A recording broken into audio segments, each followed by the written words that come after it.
Yo, Crypto Nation and mining family, what's going on? What up, what up? What's going on, everybody out there? I see we got Budweiser in there with cheers. That's what's up. I see Rude coming in late in the night for the clutch. Yo, what's going on? Jason the Tiger Osborne coming in hot and heavy with those FOs. Saying that today's episode is brought to you by Bitcoin, buy at cost, and hodl it, not financial advice. True, very true.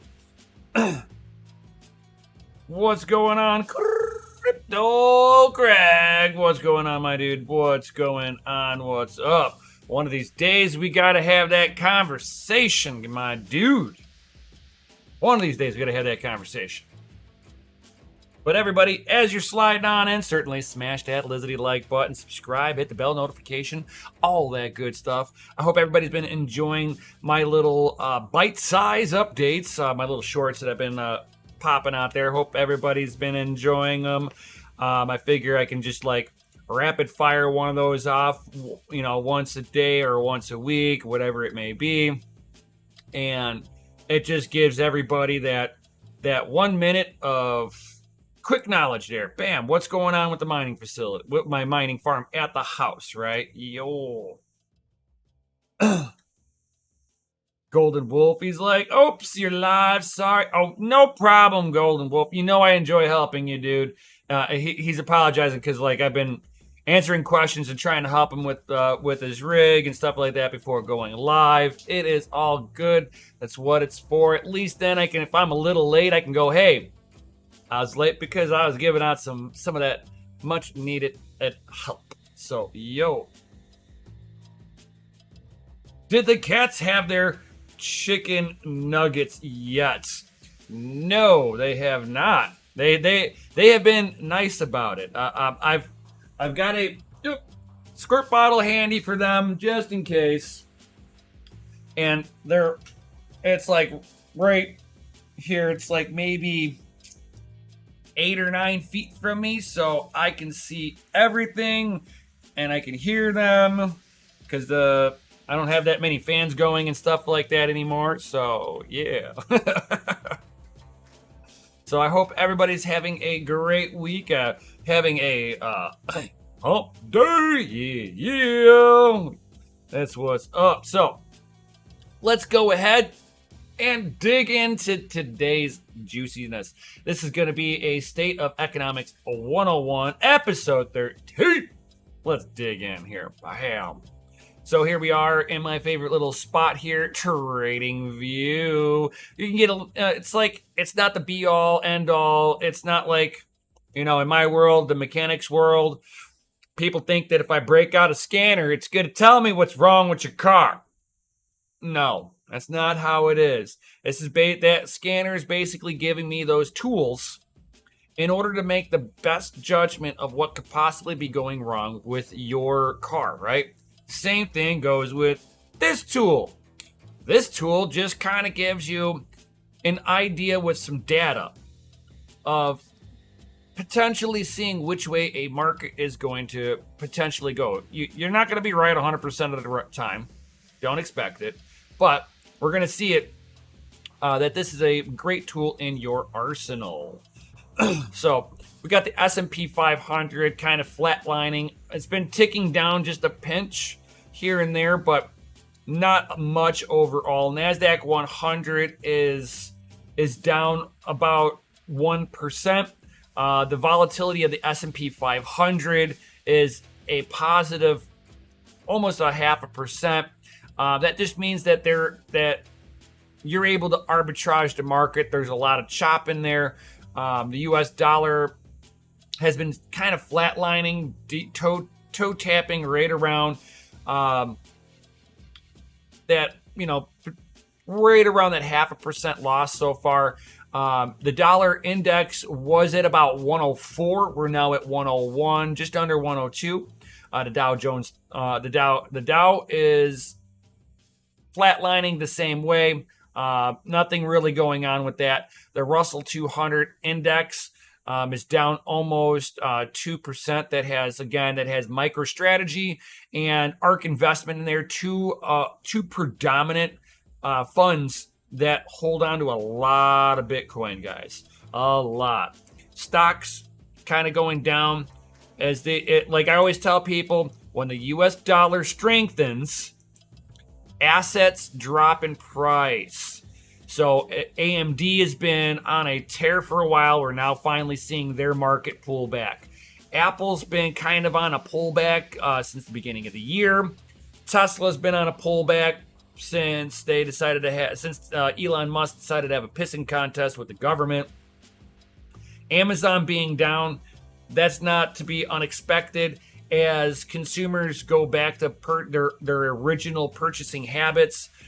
They're no longer going to be grabbing everything under the sun solely from Amazon. You're going to see them going to their local stores and that, and the other. Netflix has been, for the most part, pulling back. It's part of that whole woke culture. Go woke, go broke. Netflix is going to feel this, and I wonder how long that they're going to sit there and continue to see their stock pull back slowly over time before they decide that the direction that they're going is not a good one. Meta pulling back about 1.5%. They've been pulling back since a lot of people, are not. The ad revenue coming from Meta platform, we can call that Facebook and all that, their ad revenue is down. Not because of the fact that more people are no longer utilizing it. They're utilizing the platform. It's just that revenues all around are down. This is due to economics. When your industry is a secondary market for multiple other industries, you are dependent on them doing well for your business to do well also. So if Apple was, let's say, the majority of Meta's ad revenue, right? Apple's down 1.5%, a little over 1%. Guess what they're not going to spend so much on? Advertisement. That just hit Meta. You see the correlation on that. So you'll see other companies that are advertising on Meta are not doing good. They're pulling back. They're kind of getting rid of the extra spending, and that usually comes out of the marketing budget first, guys. So that would be, it's not unheard of that you're not going to, so if you think that Meta platform or the Meta umbrella corporation is not going to have any problems, you just look at this as being tied in, you might be getting into an area where it might be a buying opportunity for you on that one, knowing that once the economy rebounds, that Meta should start doing much better. Now that is a big if. You know what I'm saying? So we're going to be seeing a lot of these stocks as the U.S. government decides to destroy the dollar. We're going to see the stock market pulling back on this because inflation, guys, it hits everywhere. I'm just saying. Crypto market cap is up almost 0.75%. Bitcoin kind of flatlining right now, right at that $28,000. Yo. Ethereum up about 2.5%, a little over 2%. Bitcoin dominance is at about 46.95%. Dominance has dropped just a pinch as the bull run starts to really take a hold in the crypto market. You'll see the dominance between Bitcoin and altcoins kind of fluctuate just a little bit. And during that whole toad hit tapping dance, you'll see that Bitcoin will prevail on the top a lot harder, hold the value longer, and when it breaks down, usually the altcoin breaks down harder, which causes a huge separation into the Bitcoin dominance, where the market no longer has any faith in the altcoins, and it drops mostly into that Bitcoin. I've seen the percentage rates on Bitcoin dominance go up a lot, in the right conditions. Ethereum dominance, it's up nominally overall. Tether dominance, that's usually only goes up whenever the market is feeling there's a pullback. Then you'll see the Tether dominance go right through the roof. Bam. We stay out of the Forex, guys. Futures market, this is paper gold, paper silver, and paper oil, paper gas. You're trading on the future price of things. And this is what I like to call the casino gulag. There are market makers and market takers and market breakers. You're none of those guys, and neither am I. So I stay out of the futures market because, I mean, unless you are absolutely following a particular marketing, strategy on here, and you're indexing yourself against a bigger fund that's trading into these things, or you're incorporated into one of those good performing funds that are trading in the futures markets, that's a different situation. But as the individual, I stay away from this stuff. This stuff is not anything that I think that even should be offered to the general public. It is where the general public goes and loses money faster than penny stocks. But this here is what I look at, guys. You want to know the temperature of the economy? You look at the bonds. That lets you know everything you need to know, guys. So the U.S. 10-year Treasury has now got about a 16th to an 1/8 of a percent of losses over the course of 10 years. So you're going to buy bad debt, and you get to pay for that pleasure of buying bad debt. This is a direct policy issue with endless money printing. You cannot print yourself out of a crisis. When your treasuries start flipping to negative rates, you know you are sitting there and you are wrecking your economy. Absolutely wrecking your economy. Otherwise, you got to do what Japan does in order to get the over 11% yield on their 10-year bond. How does Japan do that? Well, good question. They buy their own debt so that other people, Japan buys all of Japan's bad debt. Their government buys all bad debt. They are trying to make the country whole, but they have basically turned the economy into a zombie economy that has been flatlined since the late 80s. Japan has been just absolutely dead. Do they produce stuff? Yes. That's why the economy hasn't completely died, and we call it a zombie economy, where it died, but it was too stubborn to lay down. It's basically the Japan's economy since the late 80s. So it's like, what do you think about the other countries moving away from the petrodollar and settling oil payments? It was bound to happen whenever you have runaway bad policies. And the policies that we have for the U.S., it's not something that was just done in Biden. It's not just done with Trump. It's been probably about 60 years of bad policies being enacted. 60, maybe 70 years of bad policy making. I mean, think about it this way. The U.S. defaulted on its gold reserves in 1971.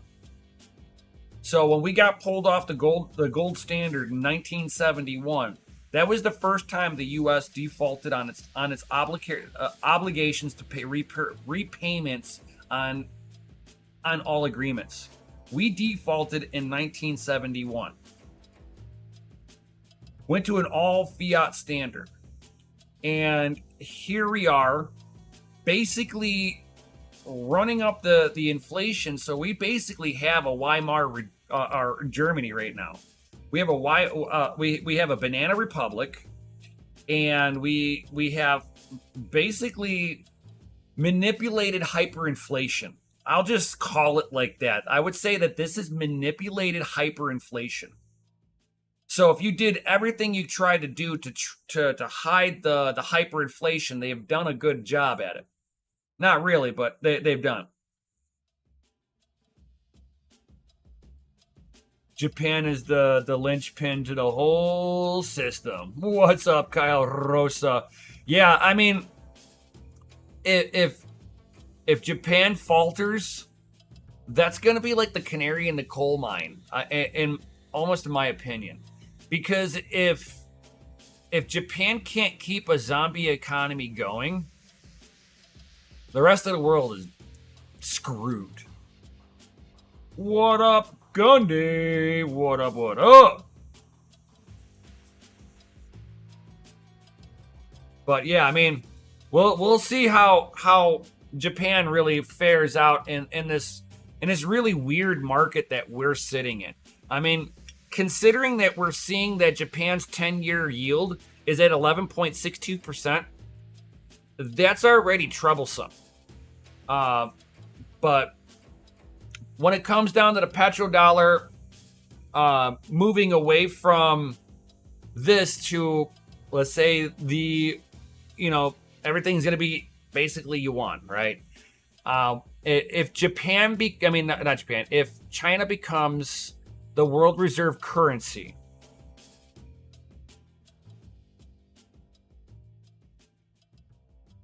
I'm not sure if there's a big enough of a power vacuum to make that happen.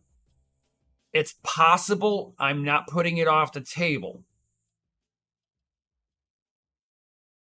But it depends on, there's a lot of little factors that comes into there. The rest of the world has to have confidence in the Chinese market to do that. Them switching over to the petrodollar just stops the U.S. settlement. But the other aspect of it is that now nobody is obligated to hold on to the dollars, except for those who are indebted to the United States. So as long as everybody is in debt to the U.S. in some way, shape, or form, there will always be demand for those dollars, at least in the short term. Now, if those countries start paying off their debts, that's a whole new issue then. What's going on, Ark? What's up? What's up? If we lose the complete dominance on the petrodollar, which I already feel that we already have, and that's why our economy is having such issues. I mean, we're watching the economy like chug now, instead of just a nice good flow, because the price of energy is too much. We can compete with Saudi Arabia. We could, but the ESG movement is going to cripple the United States, and that, I think, is what's going to be the biggest Achilles heel into the petrodollar losing its domination. And in the short term, I don't think we're going to feel it right away. After about 10 years, which coincidentally puts it at that right about that 250-year mark whenever an empire dies. I think it's 2032, 2034, something like that, is that 250-year range of the United States. Yeah. About that. It's not quite like the Roman Empire.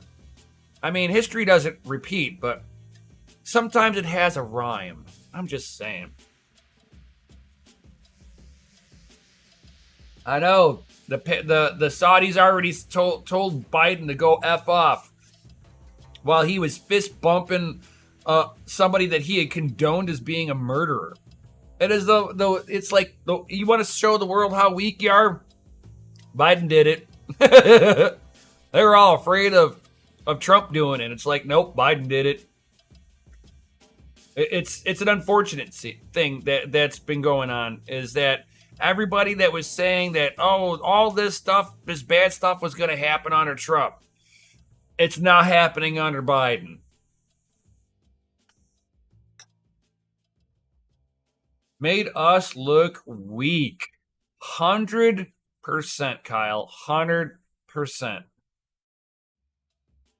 You know, I don't know what the game plan is from our beloved government. But, man, it looks like they just firebombed the economy.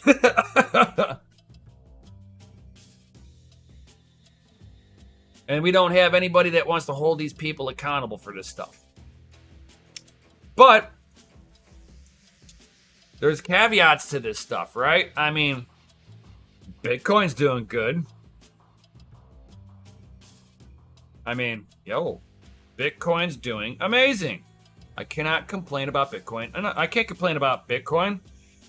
It has absolutely been doing what I've been asking it to do. I have been damn near calling this, guys. I'm not going to say that I'm a freaking guru. But here it is. You know, I'm like, hey, it's going to pop up. It should roll over. You know, when I saw it give me that it was going into a bull cycle, a mini bull run, I was like, it should pop up. We should roll over, relax, and, you know, you can either roll over and come down a little bit, or roll over just a little bit and then trade out sideways. We're trading sideways. This is amazing. We're basically building up market momentum.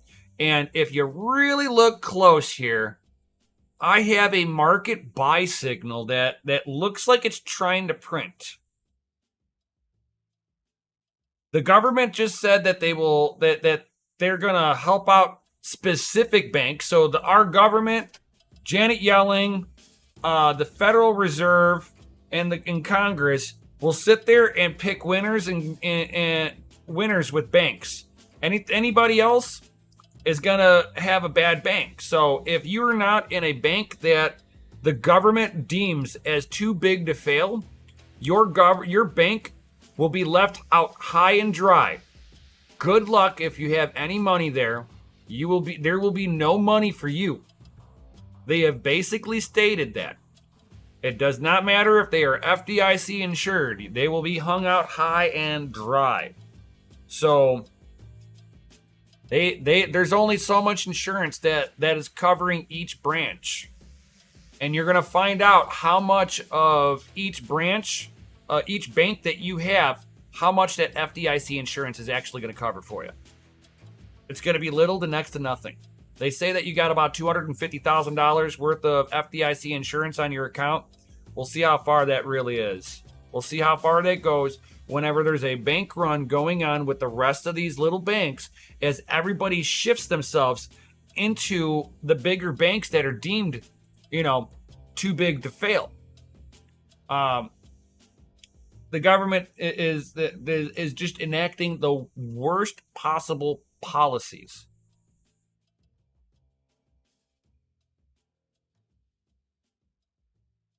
Yeah, only first banks out could possibly get the bail. Exactly. That's why Silicon Valley Bank got the bailout.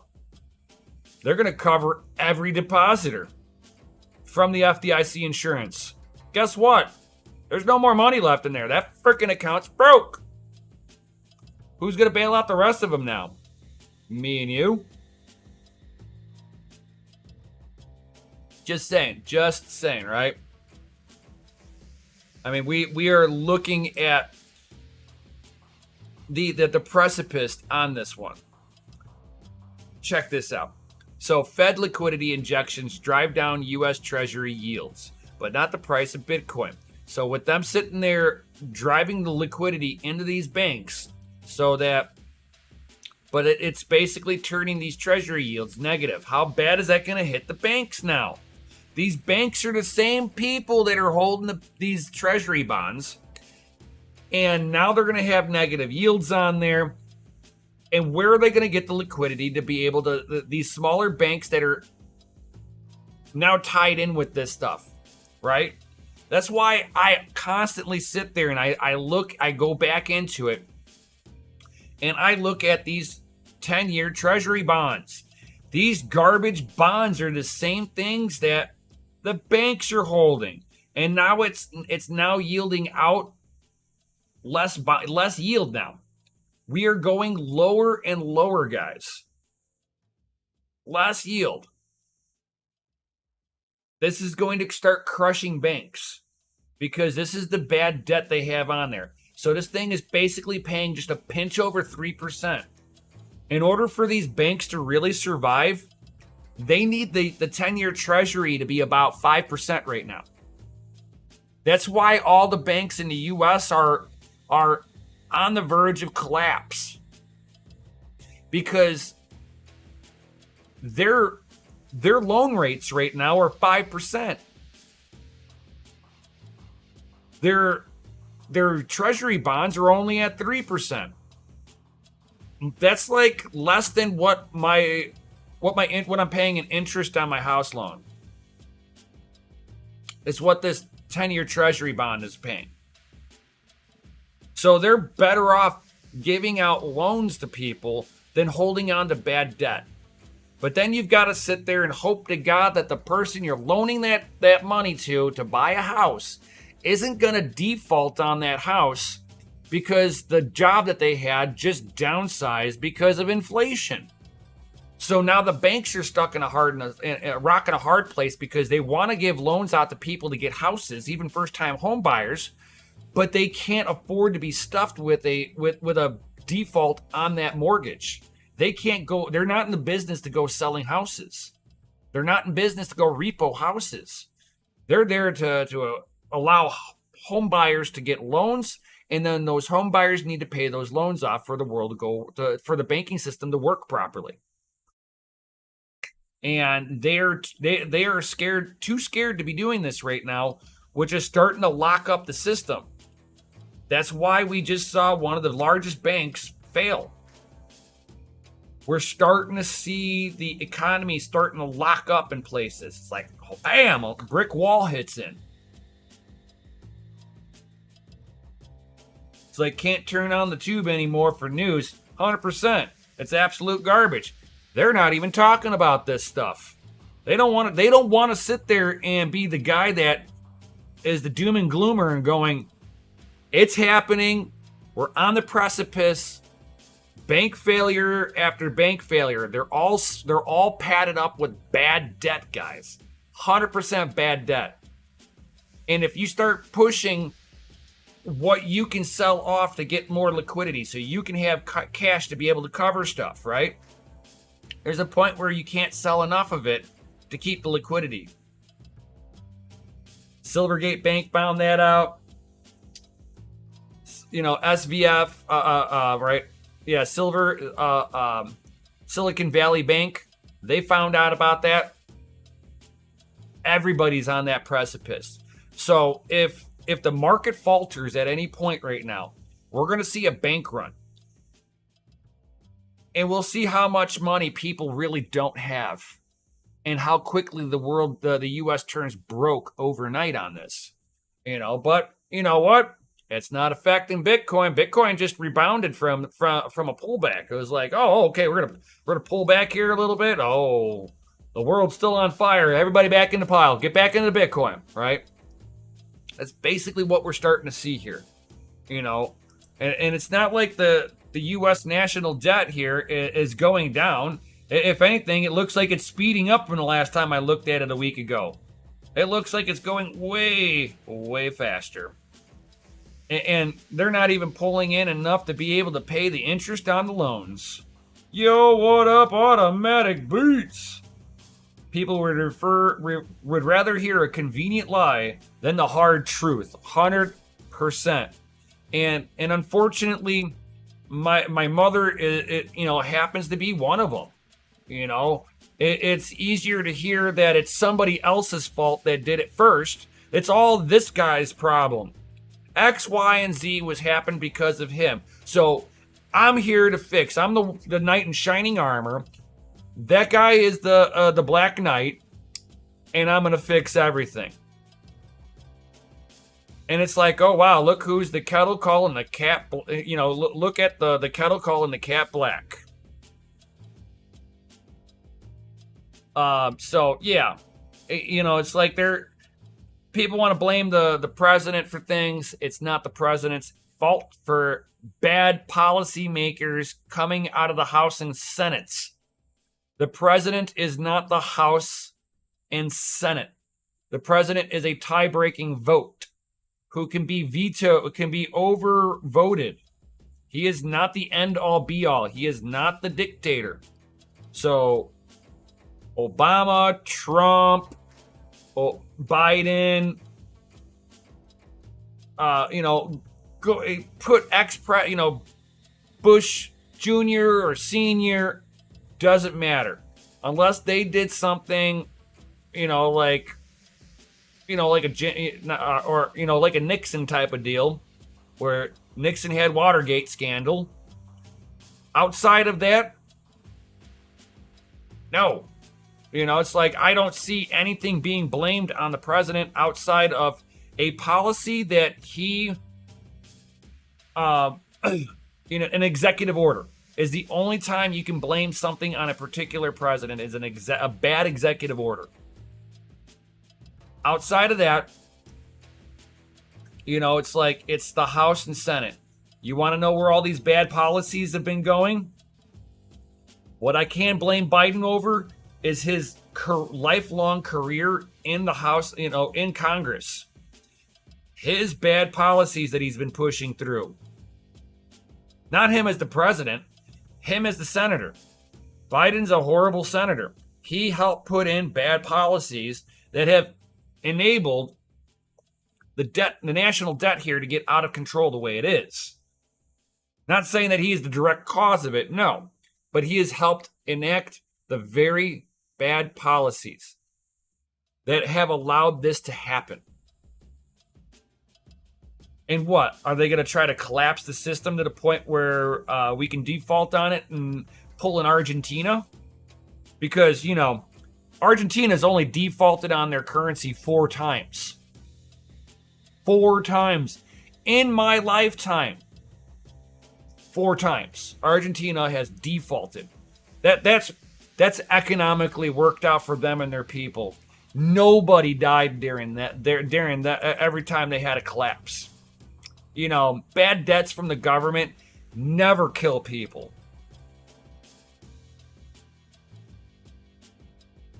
Yo, what up, Wheelan? He's like, not by today's standards. Yeah, exactly. Exactly. And it's like, I wish there was, hey, you need to do X, Y, and Z and problem solved. I really think that they need to sit there and go and look at their budget and go, what don't we need here? We have, let's say from here, right? Your tax revenue is $4.5 trillion. Be like, okay, we need to get our operational cost per year for the entire government infrastructure. Every bit of it, military, government, committees, yada, yada, yada, yada, yada. Anything that is directly paid out by taxation. They need to trim that off until it's $4 trillion. So that we've got that 0.6, that $612 million, or billion dollars, I'm sorry, $612 billion. We can actually use that to pay some of this debt down, and this debt would stop rising. Oh my God, what an amazing concept. Never gonna happen. Too radical, I guess. That wouldn't help anybody to start getting the national debt to go the other direction, and that would, strengthen the US dollar. That couldn't help America. It would hurt the US government because they couldn't do their endless spending, and then they would be held accountable. But we'll never see them go the other way. They are incapable of running a budget. They expect you to run a budget so that they don't have to have a budget, because you're the product, and the product needs to just continuously be consuming for this Ponzi to continue to work. studies of shrimp on treadmills, global warming, test on redwood, study of hibernation and the effects on humans, just wasteful since they don't make it. I know. Exactly.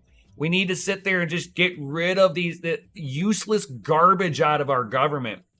And it's like the government's trying to lie to the people that and what the lie is that they're trying to convince the people that they still can afford the government. The government doesn't want to let the people know that they're too big and there's not enough taxation that can fix the problem without taxing everybody to the point of slavery. That's the only way this works. If they tax everybody to the means of slavery, or they take control of all means of production, and they basically own the land, they own all the things, you own nothing, you must go to work whether you like it or not. You don't go to work, you go to jail. You know, that full out slavery. Right now they've given us the illusion that we are free range slaves. But if they go into the oligarchy system, man, we will be slaves. There will be no ifs, ands, or buts about it. Life will not be good. Yeah, exactly, Kyle. Serfdom. 100%. They want a nations of serfs. And this is not the way to go. That's how you kill an economy. They think that people think Japan is a zombie economy. Wait until that gets put in. Wait until that absolutely gets enacted. It will make Japan look like they know what they're doing.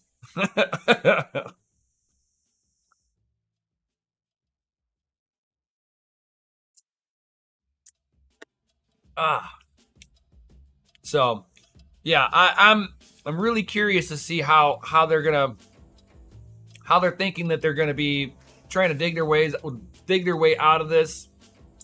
I don't see it really happening. I know that Jerome Powell wants to continue to raise interest rates. We are now at 5.25% interest rates now.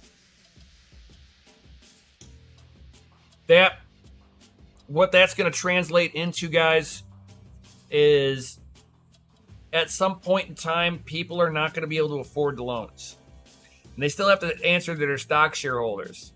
So basically, this is the number that Jerome Powell's looking at. He's like, oh, nope. Not too many more people have lost their job yet. We've only got 2.1 million unemployment insurance claims. This is fine. People haven't started losing their jobs yet. He's right to a point. A lot of places still looking to employ people, but wait until a lot of these businesses can no longer get new loans to be able to expand and do things that businesses need to do. Right? This is going to be a bad environment for businesses. Now, this is a good thing and a bad thing. So during a purging event where the economy kind of goes haywire, it takes out the redundancy out of the economy because there's too much competition in the market, and when the market cannot afford anybody in the market to begin with, you start seeing those economies dying off. That's basically what it ended up happening during the Great Depression. The system locked up. They tried to pump liquidity back into there, and who suffered the most? It was a lot of the small little businesses. They went out because they couldn't get the financing that they were desperately in need of. Take it easy, Rude. Good night, my friend. Thank you for showing up as always. What's going on, Sadie? What up, what up, what up? So, I mean, we're looking at unemployment rates been pretty sideways, flatlined out basically since the beginning of the year, which is fine. It's absolutely fine that the market trades out sideways like this. There's nothing wrong with that. Where where a lot of people are going to be kind of like scratching their heads and wondering when's the shoe going to drop is at what point in time which one of the interest rate hikes is going to take out one of these highly leveraged banks. And when it takes out a highly leveraged bank, how much is it going to take out the small little businesses at that point in time? Because as they go into bankruptcy court, it's going to take an account of all the loans that are outstanding. And if nobody buys them, then the people are going to have to pay. They're going to have to call in all debts. And people will have to pay, whether that means they go out of business or not. It's going to be an interesting time moving forward, people. There are going to be a lot of people that are going to get absolutely rizzity wrecked when this all blows out. And we have more and more economists coming out and saying that the blowout is imminent. We saw the eye of the storm, and we just drove right into it. The worst is on the other side, guys. We're now going to be going in the uncharted territory for my lifetime, your guys' lifetime, period. My grandfather got to see this stuff when he was a kid. So it was like something that, he would have, if he was still alive, he'd have a little insight, but he was too young to understand what was going on at that time. Hindsight, looking back on it, he has more knowledge of what was going on and more understanding. But unfortunately, he's passed away a long time ago, and so I don't have that knowledge to be able to tap into and go, hey, what's to be expected out of this? So if there's people that that have already gone through the Great Depression, ask them what their thoughts are of what's going on in the economy. They're going to agree with me that we're going into some pretty dark times. We have the government trying to impregnate the economy with as much liquidity as possible. It works until it doesn't. And I think we're at that point where it's not going to work anymore. The rest of the economy, the rest of the world is realizing we're just printing money endlessly. That was a downfall of the British pound. Britain, when it was the world reserve currency, they could not resist printing it too. Imagine that. Those with power will be corrupted. It's not a matter of if, it's a matter of when and how bad. Oh, this one's just a little corrupt. This one's just a little corrupt. And then generation after generation, this one's a little more corrupt than the last one, but he's still the better one out of the other one because he's a lot more corrupt. So now you're trying to figure out which one's not the lot more corrupt. And the problem starts speeding up from that point on. That's what we've experienced. That's what Britain's experienced. That's what Rome experienced. It's what China had experienced at one point in time. And they are now coming back into superpower status, right? They lost superpower status a long time ago. And they have been desperate to get that superpower status back. This might be their time. They might be coming in to rein in on this one, and our government is like too naive or too complacent to do anything about it. Don't know which one it is. I think I personally, my opinion is I think they're complacent because they're not gonna, they're just be like, oh, if the ship goes down, I'm gonna be good on the other side. We're ensuring that. I think that's what it looks like we're seeing. Of course, we got a banana republic. Amazing, isn't it? But on to other things, right? I try not to get onto that whole political side of it, but bad policies come from bad politics, period. And we've all been witnessing nothing but bad politics for over 20 years. It's been since the 50s we've been seeing bad politics in the United States. If you really want to argue the fact, you can say that since 1913 we've had bad politics in place. It's when the Federal Reserve Act was made. So the Federal Reserve was 1913. That was the first time we started seeing a corrupt government. That was the pinnacle point of when our government stopped becoming a just government. That's my opinion. That is just my opinion. What's up, New England crypto? Good evening, my dude. So much beard over there, so much power. Don't be corrupt over there. No, just joking, just joking. Much love. But of course, with all of the SEC regulatory stuff on there, we can rest assured that Bitcoin untouchable amid regulatory issues. So, as we all know, the SEC is coming down on a boom on all the exchanges. Anything that's crypto related in the United States, if you want to offer your crypto in there, you have to pass the SEC scrutiny. The stock market's been playing by these rules for forever. I hate to compare any of these shit coins to the stock market, but the stock market is really no different than altcoins. They really should be like regulated, heavily regulated, just like they do in the stock market. There are too many scams out there. There are too much insider trading going on. And that's basically what, what was it? The Coinbase is getting in trouble with, and we'll go over that one too. I mean, Coinbase is getting in trouble for it, but it's not on the Bitcoin side. They're getting nailed with insider trading with the product manager. I mean, this is the stupid stuff that we get to see. This is why there's regulators, guys. If you want to have a zero regulation on stuff, we need to stop seeing even these people to not be doing shady crap. Coinbase should not be trading, period.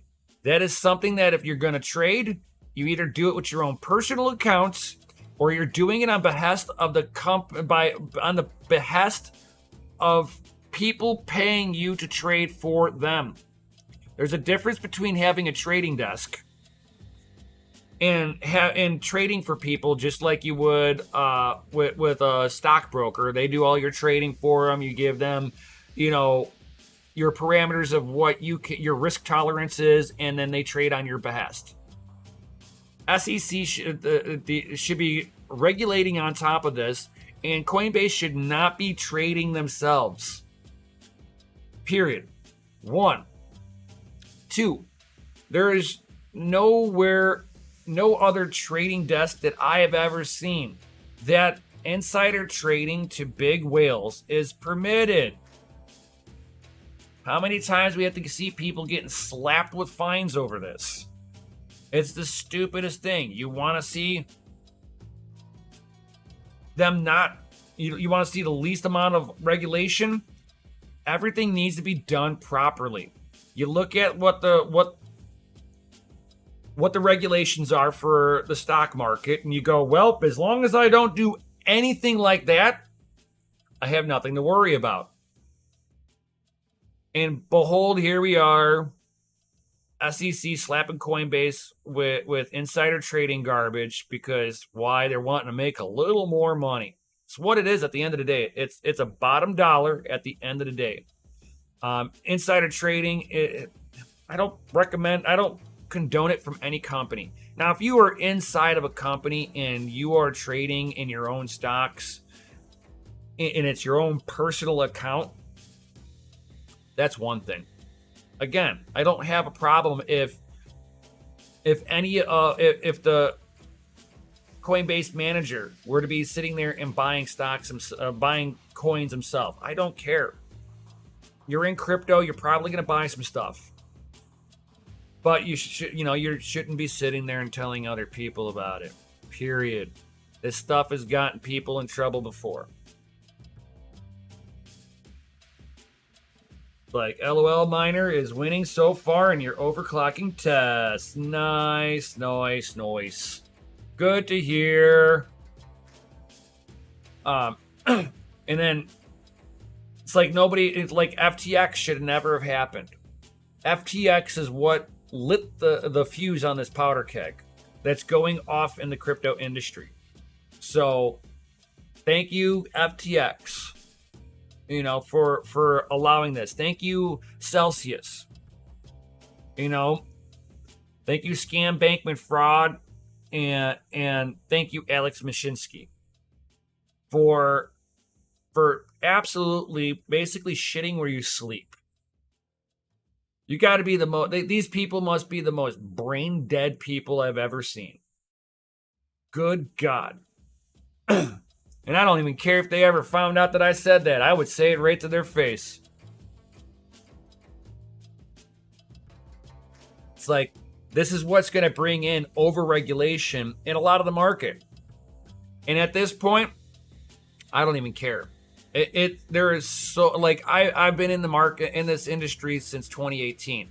I have seen some shady stuff. And I've always questioned it over the years. Why doesn't the SEC ever step in here? How come this is still the Wild West? I'm like, you do the history on the stock market, and when we were at the same point we are right now in the stock market's life cycle, the regulation started coming down with a boom on the stock market because there was too much Wild West going on, that the government's realizing that people are incapable of regulating themselves to being honest. So here we are. SEC is going to be stepping in on this. It's like we have Binance also going into a lawsuit, probably with some of the same things. Commodities Futures Trading Commission's lawsuit. Binance fell largely due to its zero-end trading fee for some trading pairs, not the Commodities Futures Trading lawsuit. Probably that people were looking at this going, we don't know what's going on, and they started pulling their money out of the market. This is a cause and effect thing. It is a direct correlation of them having regulators coming down on them, and then them doing some stupid stuff too. So the two together, it's not just one. You can't just blame it on the one, right? It's this one too. Okay, so both of them. Gotcha. So Binance is going to be, and this is on their U.S. trading side. This is not their international side. To be in the U.S. market, they have to keep those two sides separate. So it's like operating two different companies. One's legal in the United States. The other one is forbidden. It's the forbidden fruit. Only because CZ wanted to be able to have the U.S. dollar onboarding. Unfortunately, it comes with, some drawbacks, right? We're gonna see what goes on with them, with the Trading Commission's desk. This is going to be going after them for the same thing, basically, that a lot of the same things that Coinbase is getting in trouble, slammed with. They're all sitting here doing this crappy little trading stuff. And amongst all of that, guys, how come I can't heart or 100 the chat? I have no idea. I have no idea, Gundy. No clue. But here we have the Euler Labs hacker returns all of the recoverable funds. So basically, the guy gave up $196 million for $1 million bounty. Because basically, he found an exploit. I wouldn't even sit there and say this is a hack. It's an exploit. There was an exploit for arbitrage. A guy took advantage of it, earned himself a cool $1 million.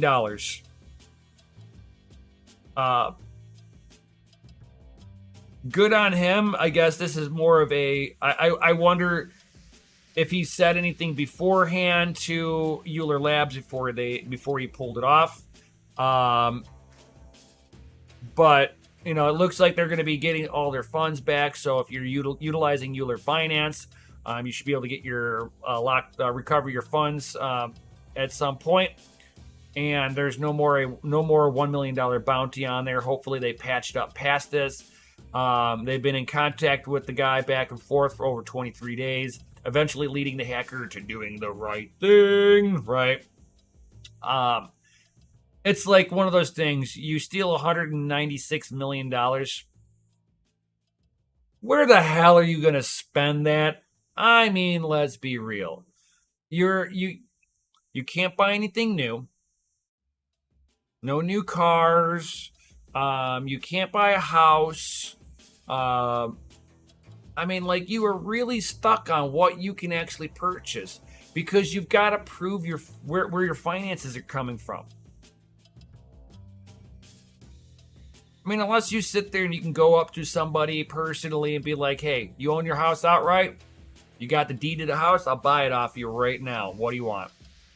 That's different. You're talking about a person-to-person sale. But if they got to go through a bank or a broker to get to be able to get it, as soon as you pay the house off in full, done. You know, if you buy a house off of somebody in cash, all the person has to do is say, "Hey, I sold my home. This is what I earned." You know, they don't go past them of who bought it and where. You know, and you as the individual that purchased it and cash off the homeowner directly, you don't have to really worry about anything other than you're now paying the property tax on it, right? I mean, that's basically where it really kind of comes down to. But wow, arbitrage 1 mil, effing sick. I know, right?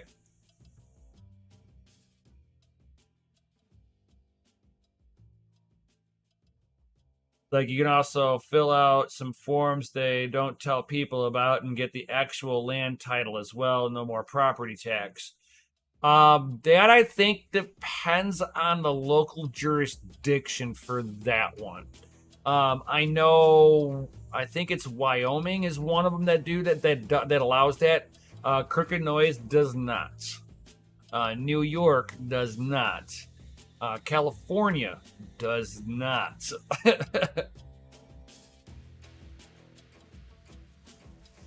Yeah, for sure. Check your local state laws. Yeah, I mean, from what I understand, it's the places that, from what I understood, those same very places are the same place that allow homesteaders.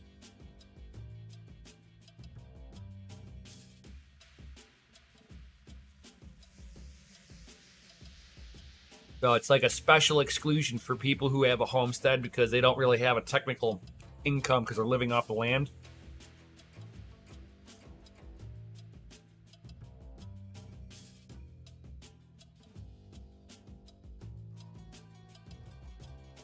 Right, exactly. And then for the last one, I figure I like to end off the doom and gloom stuff a little bit. I'm trying to not be a doomsdayer with this. Gundy and the Rex watching show from the phone. Yeah, you know it. So the one thing, the last thing I'd like to go over here, just to give everybody a good laugh, because you know, in all this turmoil that we have in the world, we need some smiles and laughs every so often. So here it's like just ask Hunter for life altering tips. Oh my god. Oh, too funny, Tech Man. But here we go. Abolish the SEC, a decade of battling crypto's top regulators. Yeah, that'll really happen, but do go on, right? Right? I love the valiant cojones that they have for doing this, right? So the SEC is responsible for overseeing and regulating everything, as we all know, right? But how many crypto proponents would rather disregard or abolish the SEC altogether? You know, this goes down with the defund police category under the never, check, gonna, check, happen, check. You're not going to see the SEC being kicked out of the crypto market, and outright calling for the abolishment of it is only going to piss them off even more. This is one of the strong arms of the government to go after companies who don't want to follow regulations, and play ball with what the government has in mind with what they want. So the crypto promoters have issued thousands of non-Bitcoin tokens, since Bitcoin came out, thousands of them, and every one of them have gone to zero, or damn near zero. And we've had a few exclusions that have stayed up into the top component, but none of them really passed the Howey test. That's the problem, which means that we can't invest in them. And that's the problem, that they don't want to be cut out of the U.S. market. So they're sitting there going, you need to sit there and make a new scam test for us, or get out of the market. No. The Howey test is a litmus test. If you can't pass the basics of what should be investable by the average consumer, you can't pass the Howey test, you don't deserve to be offered in the market. Period. And trying to fight the SEC on this one, good luck on that. There are hundreds of companies that failed the Howey test, that couldn't get into the stock market, and try to say the same freaking things for many, many years, guys. We're not going to see this happen. This is going to sit there and get them to start, maybe getting specific regulations down for it, but the Howey test is going to stay the same. Pre-mines, bonding curves, schemes to enrich an inner circle is not acceptable. They're anything that's pre-mines, bonding curves, scheme, or other schemes to enrich the inner circles, like a pre-sale, all that good stuff, that insider trading, that's the stuff that doesn't pass the Howey test. And these influencers and these lawyers are trying to sit there and go, oh, you don't know what you're doing. This is a new technology. This is not the same as stocks. It's like, the hell it ain't. The hell it ain't. You're dealing with, instead of having a physical product, you got a digital product. Same thing, different medium. And they want to sit there and argue out the other way, but I think it's still just absolutely freaking hilarious that they even suggested to get rid of the SEC. It's like, oh my God, the SEC is probably sitting there laughing off in a side group going, how many times did we hear that one? It only took them 12 years to sit there and start saying that to us. It's going to get worse. Watch this. Hold my beer.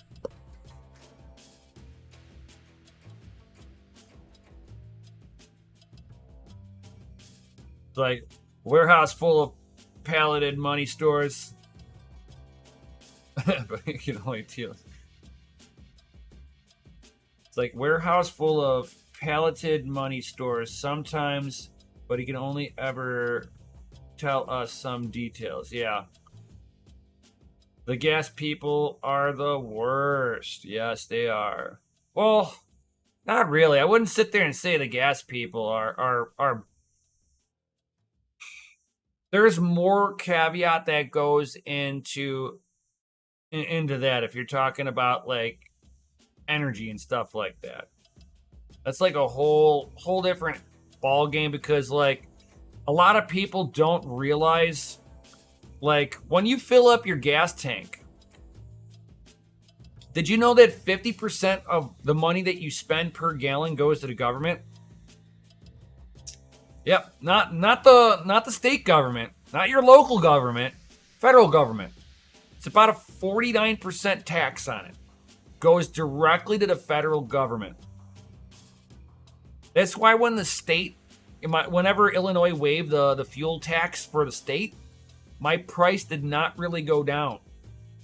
The Illinois tax, the Illinois fuel tax was not a whole lot. It was pennies compared to what the government charges on that.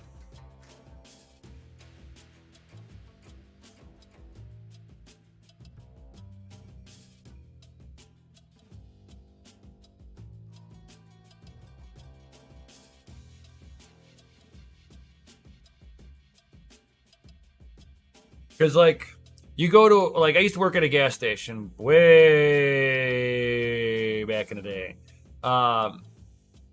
And we were always told, it's like we were told by corporate to call around to the other gas stations and see what their pricings was. You don't have people randomly call up the gas station, hey, what's the price of your gas? They knew it was another store.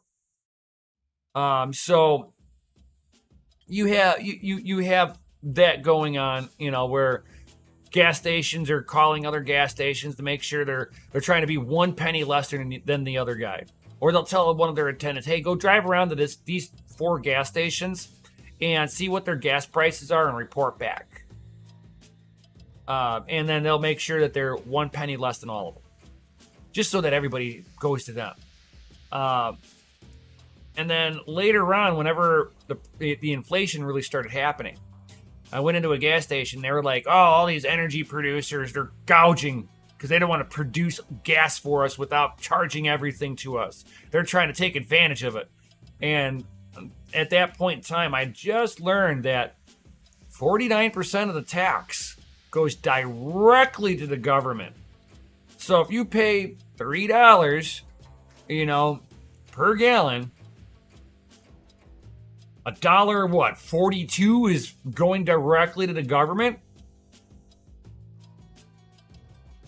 That's basically what you're getting, what's going on here. So the government has taken this huge chunk out of you. So they have the government will tax you when you get paid. They'll tax you every single time that you spend your money. And then they have basically predatory taxation, where they know everybody has to buy fuel, but they have almost a 50% tax. Bro, our forefathers revolted over a 2% tax. We're now okay with a 49% fuel tax on the majority means of transportation. Because not everybody can afford to live in the city where you can walk to work or ride a bike to work. People are living out in the suburbs, far away from work. Half-hour to an hour drive just to get to work. Average. People may be closer or further away. Mileage may vary. But yeah, I mean, if we start seeing more, more of these energy prices going up, the economy is going to slow down even further. Government is just outright overtaxing the people. The people cannot afford this anymore. They have nickeled and dimed the people because they know what's in the bank accounts. They know the average person. They're like, well, they got $1,000. A couple of years later, well, they got $500. A couple of years later, they got $100. A couple of years later, they have $25. A couple of years later, oh, they're living paycheck to paycheck. This is fine. And that's basically what they've done to people, and monetize the debt in the process. So careful, guys, out there with the state of the economy. Keep an eye on your banks. For me, Bitcoin's my bank. I'd like to see everybody here get on zero fiat dollars. Get onto the Bitcoin standard. If more people got onto the Bitcoin standard, we would see more stabilization in the market. I'm just saying. Just remember, El Salvador is just the start. It's going to be like a contagion, and they're not going to be able to stop it as these governments sit there and destroy all of the economies. So thank you, everybody, for being here, all that good stuff. We are at that 1 hour marker, guys. So if you guys have any comments or questions, certainly drop some comments or questions in. I'd love to answer anything you guys have got. If you don't have any comments or questions, drop some FAs in the Chizity chat, because you guys are rated F for frickin' awesome. Yo, that is right, Crypto Corrag, F to the A. Yeah. Thank you, everybody, for being here. Every one of you are amazing people. You're the reason why I do this each and every day. Of course, tomorrow I'll be back working out again. I'll have another workout day. So, working out at 9:30 a.m. Central Standard Time. It's more of a chill and chat session. I'm just sitting there working out. You guys can hang out, whatnot. Don't care. But if you guys like to hang out, even if you can't hang out, at least stop in, say hey, smash that Lizzie like button, and get back to work. I'm just kidding. But yeah, just kind of stop in, at least smash the Lizzie like button, pop in, say hi. Give me a little support. That helps me be motivated working out. I'm just saying. Otherwise, if you guys would like to have your rigs hosted at the facility, certainly check out the Patreon links. Get into the Pseudo Hasher tier, guys. Get in there, especially if you're going to be utilizing our services. It just guarantees that you have a position on the shelf. Comes with some perks too, guys. So as long as you're in there, there are some perks. I can't talk about it. Got to get in there. I have to create the FOMO for you guys to want to be in there. And it'll allow you to have a perk that I'm not going to talk about. I'll Justin Sun you, you know. This is the announcement for the announcement. And the announcement will be announced in the Patreon. Oh! Otherwise, if you don't want to be part of the Patreon, you're not going to utilize the hosting services, that's fine. Still, join the Discord links down below. Get into the Family Mind Discord. This way you can be part of the community, sit there, chit chat, and ask questions. You got any problems, anything like that, come on in there, hang out. We talk anything up in there. Yo, just keep it civil. It's all I ever ask. And with that being said, he's like, Gundy's like, come join DCA on Friday night for more unscripted live streams. Yeah, I think so. He's like, I dropped enough watts to spin up another rig now. Yo, that's what's up, Golden Wolf. Nice. That is a big FA on that one, dude. So nice when you can sit there and you're like, oh, wow. And then the other thing is you're like, oh, God, it's a little cold in here. You're like, oh, wow, I dropped a lot of watts. I lost 1,000 watts worth of my space heater. That is right, Gundy. Stuffing things coming in hot and heavy with all those FA choppers. Got those FA choppers. Because you guys are rated F for freaking awesome. And with that being said, smash that Lizzie like button, subscribe, hit the bell notification, all that's good stuff. Share this out on your favorite social media. And guys, one last request from you. One that's really easy. Whenever this ends, don't just click off the video. Click on one of the suggested YouTube videos and then click off of that. It's actually helping my YouTube click-through rate. It's actually helping. So if there's a YouTube channel that you really like, do that for them and it will actually help them grow their channel.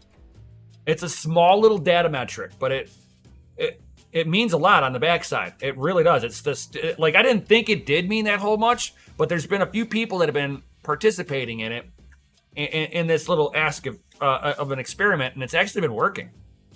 So to everybody that's participating in it, thank you very much. As always, peace out, stay savage, and may your watts be low and your hash be high. I'll see you on the next one. Yo.